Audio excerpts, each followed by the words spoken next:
Hello વિદ્યાર્થી મિત્રો, આપનું સ્વાગત છે ગણિત અને તર્ક ચેનલ પર. હવે અત્યાર સુધીના આપણે વિડીયોમાં બ્લડ રિલેશનના અલગ અલગ જે પેટર્ન પૂછાઈ શકે છે એક્ઝામ રિલેટેડ એ શીખી. બરાબર. હવે આ વિડીયોમાં આખું જે વિડીયો છે એ પઝલ આધારિત છે, જે બ્લડ રિલેશન પર આધાર રાખીને પઝલ પૂછાઈ શકે છે એક્ઝામ માટે, તો એના રિલેટેડ છે. હવે આ પઝલ જે છે એ પ્રી લેવલ માટેની છે,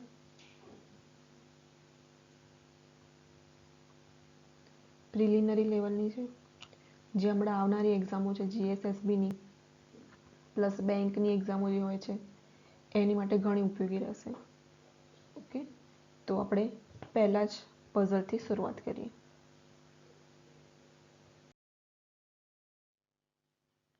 જુઓ, પ્રથમ પઝલ એકદમ ધ્યાનથી વાંચવાની છે, શાંતિથી વાંચવાનું છે.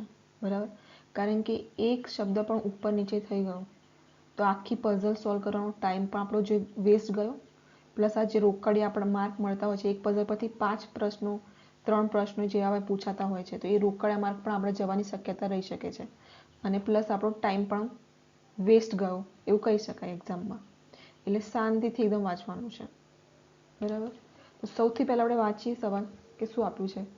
એક પરિવારમાં 8 સભ્યો છે. પરિવારના સભ્યો 8 છે, એમાંથી 3 પરિણીત યુગલો છે. બરાબર. 3 પરિણીત યુગલો એટલે હસબેન્ડ વાઈફ એમ કરીને 3 પરિણીત યુગલ છે, એટલે એ કેટલા થઈ ગયા? 6 માણસો તો એ જ થઈ ગયા. બરાબર. પરિણીત યુગલ છે આટલું આપ્યું છે. હવે શરૂઆત થાય છે સવાલની.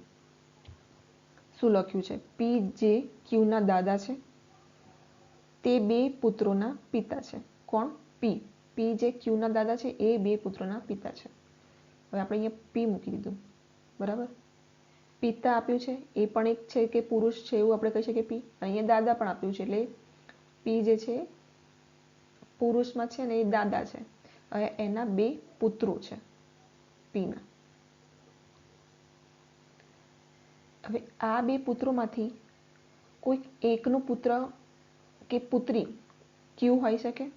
બરાબર. એટલે આ બે આજે આપણે કન્ફ્યુઝમાં છીએ, એટલે ક્યુ અહીંયા આપણે મૂકી દઈએ કે ધ્યાનમાં રહે આ બેમાંથી કોઈ એકનું પુત્ર કે પુત્રી ક્યુ છે, કારણ કે ક્યુ પી જે છે ક્યુના દાદા છે, એટલે આ બેમાંથી કોઈકનો એક પુત્ર હશે. બરાબર.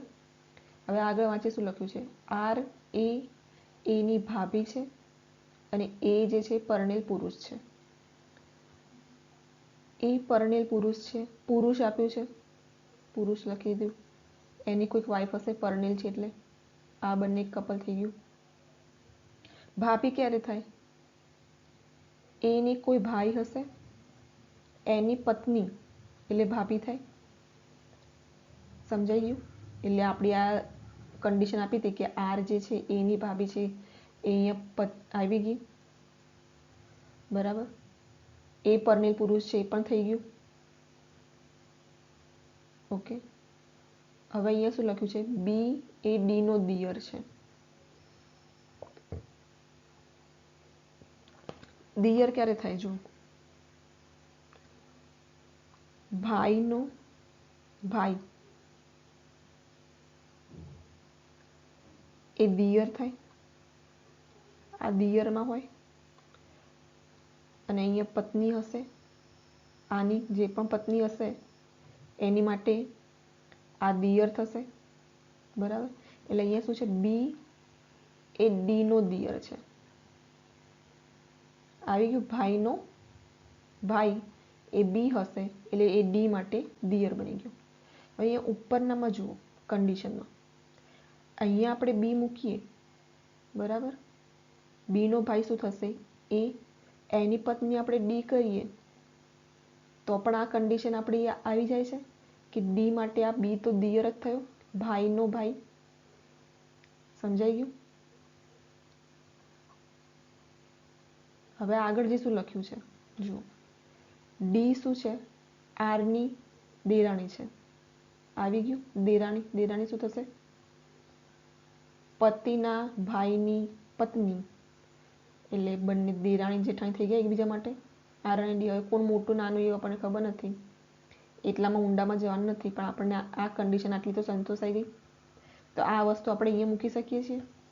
અહીંયા એક પુત્ર પીનો બી હોય, એક એ હશે, એની પત્ની ડી હશે, બીની પત્ની આર હશે, બરાબર. ડી અને આર બંને દેરાણી આવી ગયા. હવે લખ્યું લેજો, ડી જે છે આરની દેરાણી છે, એ થઈ ગયું ડી આરની દેરાણી છે, અને ક્યુની માતા નથી. ક્યુ માટે માતા નથી એટલે ક્યુ આમનું પુત્ર નહીં હોય, ક્યુ અહીંયા હશે. સમજાઈ ગયું? લખી દીધું છે કે ક્યુની માતા એ નથી એટલે ક્યુ આર અને બીનો જ હશે, કારણ કે પી તો એના દાદા છે એટલે ક્યુ તો આપણે અહીંયા ક્યાંક તો ગોઠવવા જ પડશે બંનેમાંથી. તો અહીંયા આવી ગયો.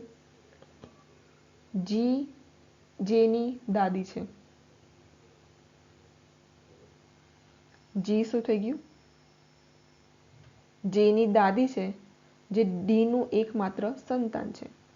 આ જે છે એ ડીનું એકમાત્ર સંતાન છે એટલે નીચે જે આવી ગયું. આમનું એકમાત્ર સંતાન આવી ગયું ક્યુ, આમનું એકમાત્ર સંતાન આવી ગયું જી, અને જી જે છે દાદી છે એટલે સ્ત્રી બની ગયું, અને આ બંને એક કપલ બની ગયા. હવે જો 8 સભ્યો આપણને કીધા હતા, ગણી લો. 2 2 4 5 6 7 8, એ સાચું થઈ ગયું. પછી 3 પરિમિત યુગલો છે, 1 યુગલ 2 3, પતી ગયું. એટલે આપણે જે પઝલ સોલ્વ કરી છે એ સાચી છે. હવે આની પરથી પ્રશ્નો પૂછ્યા છે એ આપણે જોઈએ. હવે અહીંયા એક વાત ધ્યાન રાખવાની કે ક્યુ અને જેનું છોકરો છે કે છોકરી એ નથી આપ્યું, બરાબર. ડાયરેક્ટ અહીંયા જો ક્યુના દાદા છે એટલું લખ્યું હતું. અહીંયા પણ લખ્યું છે કે ડીનું એકમાત્ર સંતાન છે જે છે, પણ એ છોકરો છે કે છોકરી એ નથી લખ્યું, બરાબર. તો હવે એટલું આપણે સોલ્વ કરતી વખતે ધ્યાન રાખવાનું છે, પ્રશ્નો જવાબ આપતી વખતે. તો પહેલો પ્રશ્ન શું પૂછ્યું છે? જેના પિતા કોણ છે? જે છે એના પિતા કોણ છે? એ છે, એટલે આપણો જવાબ થઈ ગયો એ. જો જે એનો પુત્ર હોય, બરાબર, ધારો કે આ પુત્ર છે, એક સમય માટે ધારી લો કે પુત્ર છે, છોકરો છે, તો પરિવારમાં કેટલા પુરુષ સભ્યો છે? હવે પુરુષ સભ્યો જો 1 2 3 અને 4, 4 તો કન્ફર્મ થઈ ગયા પુરુષ સભ્યો, પણ હજી ક્યુનું શું? ક્યુ માટે તો પ્રશ્ન ચિહ્ન છે જ કે ક્યુ છોકરો છે કે છોકરી નથી ખબર, તો આપણે કન્ફર્મ નહીં કહી શકતા. 4 હોઈ શકે, જો ક્યુ છોકરો હશે તો 5 પણ હોઈ શકે.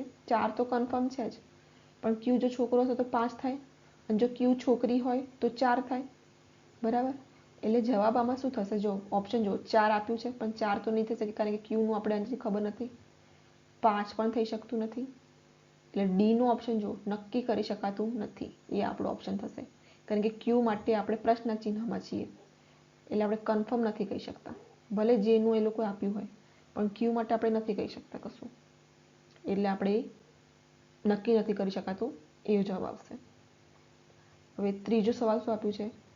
જીના સંદર્ભમાં ક્યુનો સંબંધ શું છે? જીના સંદર્ભમાં ક્યુનો સંબંધ શું છે? એટલે ક્યુનો જી સાથે શું સંબંધ છે એ આપણે કહેવાનું છે. ઓપ્શન જુઓ. પૌત્રી છે, પૌત્ર છે, કાં તો એ અથવા બી. પુત્ર પુત્રી તો નથી જ, પૌત્રી કાં તો પૌત્ર હોઈ શકે, કારણ કે ક્યુ ખબર નથી છોકરો કે છોકરી, એટલે આપણો જવાબ થશે સી. ઓકે, ઇઝી હતી પઝલ. હજી આપણે સોલ્વ કરીશું તો વધારે પ્રેક્ટિસ થશે. ચલો નેક્સ્ટ પઝલ જોઈએ. હજી જુઓ, હવે આ એક પઝલ જે આપી છે, શું લખ્યું છે અહીંયા? પરિવારમાં 9 સભ્યો છે. સભ્યો આપી દીધા છે 9. એમના નામો છે HRD WKT FXA, બરાબર. આટલા પરિવારમાં સભ્યો છે 9. હવે એ લોકોના સંબંધો કેવી રીતે આપ્યા છે એ આપણે જોઈએ. શું લખ્યું છે? પહેલું તો એફ જે છે આરની માતા છે.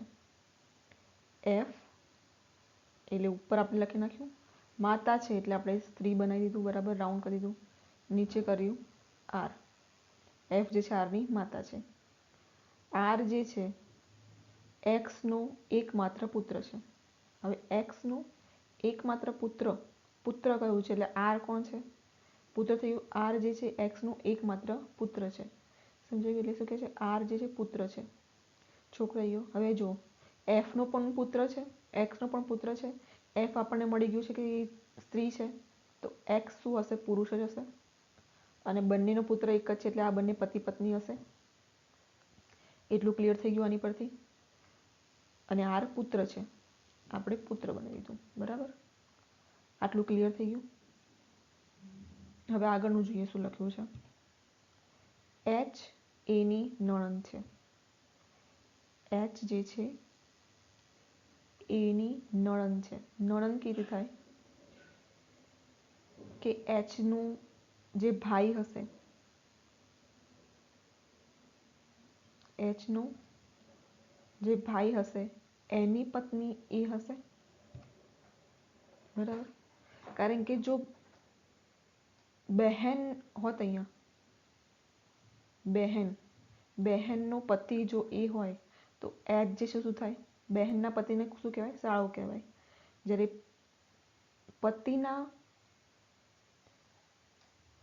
પતિના બેનને શું કહેવાશે, નણંદ કહેવામાં આવશે. એટલે આટલું ક્લિયર થઈ ગયું કે આ બંનેનો સંબંધ ક્લિયર થઈ ગયો. નણંદ કેવી થાય, એના જેની જોડે લગ્ન થયા હશે, જે ભાઈ જોડે, એ ભાઈની બહેન જે છે એ એચ છે, આ બહેન છે. અને આ બંનેના લગ્ન થઈ ગયા છે, એટલે આપણે રાઉન્ડ ફેરા ફરવાઈ દીધા. બરાબર, અને એ જે છે છોકરી છે એવું ખબર પડી ગઈ. બરાબર, આટલું થઈ ગયું ક્લિયર. એચ જે છે એની નણંદ છે, જે કે અને ટીની માતા છે. એચ એની નણંદ છે, એ જ વિશે વાતો કરવામાં છે કે એ જ જે છે એને એક શું છે, કે અને ટી બંનેની માતા પણ છે. એટલે કે અને ટી એના સંતાન છે. કોના, એના. અહીંયા કહ્યું છે એચ જે છે, બરાબર શબ્દો વાંચવાના છે, આખી આખી લાઈન જે છે વ્યવસ્થિત સમજવાની છે, તો જ વ્યવસ્થિત રીતે સોલ્વ થશે આ પઝલમાં. કારણ કે જો એક જગ્યાએ અટવાઈ ગયા તો આટલું જે સોલ્વ કર્યું છે એનો ટાઈમ વેસ્ટ થયો એ તો થશે જ, પ્લસ આટલા જે રોકડા 3 માર્ક્સ મળતા હશે એ પણ જતા રહેશે. એટલે એકદમ શાંતિથી સોલ્વ કરવાની છે. બરાબર, જો એચ જે છે એની નણંદ છે, જે કે અને ટીની માતા છે. એ જે છે એ કે અને ટીની માતા છે. હવે એચના લગ્ન ડી સાથે થયા છે. ડી સાથે થયા છે લગ્ન. એચ આપણને ખબર છે કે છોકરી છે, ડી સાથે લગ્ન થયા છે એટલે એ છોકરો જ હશે. બરાબર, જે ડબલ્યુના માતા પિતા છે. આ ડબલ્યુના માતા પિતા આવી ગયા. એચ અને ડીના લગ્ન થઈ ગયા અને ડબલ્યુના માતા પિતા છે. હવે શું કહ્યું છે, કે જે છે એ એક્સનો એકમાત્ર પૌત્ર છે. કે એક્સનો એકમાત્ર પૌત્ર છે. અહીંયા એક્સ હતું, જો હવે એક્સનું શું થશે, અહીંયા એક આપ્યું હતું, આગળ લાઈન આપણે જોઈ હતી કે એકમાત્ર પુત્ર જે છે એ આર જ છે. બરાબર, તો આરનો જે પણ પુત્ર હશે એ કેનો, એ એક્સ માટે પૌત્ર થશે. એટલે અહીંયા આપણને મળ્યું છે કે જે છે એ પૌત્ર છે.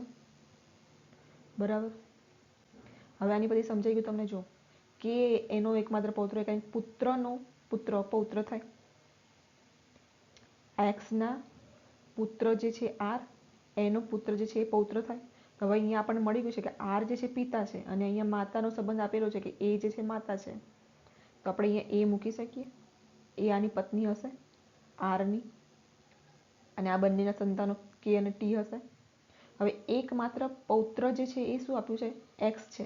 એક્સ જે છે એકમાત્ર પૌત્ર છે, એટલે બાકીનું જે હશે એ શું હશે, સ્ત્રી હશે, છોકરી હશે. એટલે ટી શું આવી ગયું, પૌત્રી આવી ગયું. એકમાત્ર જ્યારે લખ્યું હોય ને ત્યારે બહુ જ ધ્યાનથી વાંચવાનું. એકમાત્ર એટલે એક જ હશે એમ, એના સિવાય બીજો કોઈ પૌત્ર નથી, એટલું આપણને ખબર પડવી જોઈએ. હવે ડબલ્યુ કે એક્સ પાસે કોઈ ભાઈ નથી. બરાબર, એ થઈ ગયું. ડબલ્યુ જે છે આરની ભાણી છે. આર ભાઈ છે, આ બહેન છે. બહેનના પતિ આ છે, આ ભાઈ જે છે એના આ છે. એટલે આ બંનેના સંતાનો એફ અને એક્સના સંતાનો કોણ છે, આર અને એચ. ડબલ્યુ આરની ભાણી છે એટલે ડબલ્યુ શું થઈ ગયું, છોકરી થઈ ગઈ.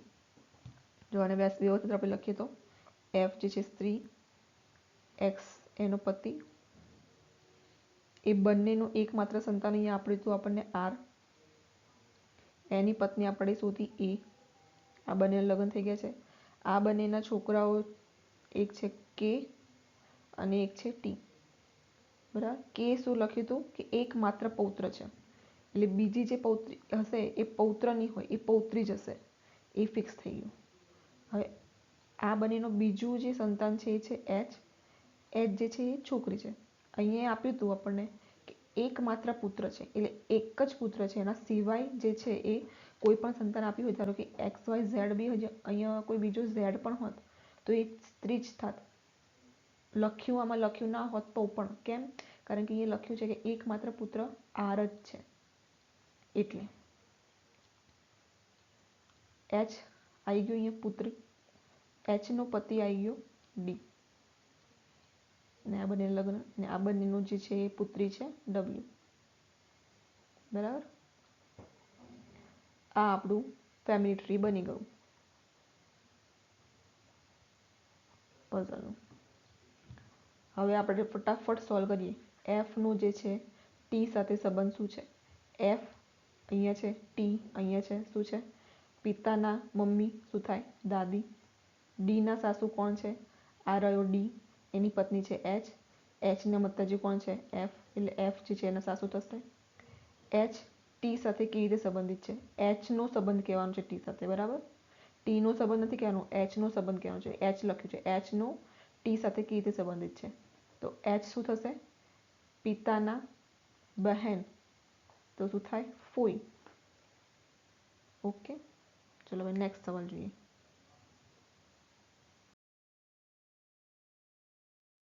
હવે આજનો વિડીયોમાં આપણે ખાલી 2 જ પઝલો જોઈ. આવતા વિડીયોમાં આનાથી વધારે થોડીક પઝલ, થોડીક બીજી અલગ અલગ પ્રકારની જે પૂછાતી હોય છે પઝલ, એની સાથેના વિડીયોમાં આપણે મળીશું. અને જો તમને આ વિડીયો ગમ્યો હોય તો લાઈક, શેર અને સબસ્ક્રાઈબ જરૂરથી કરજો. Thank you.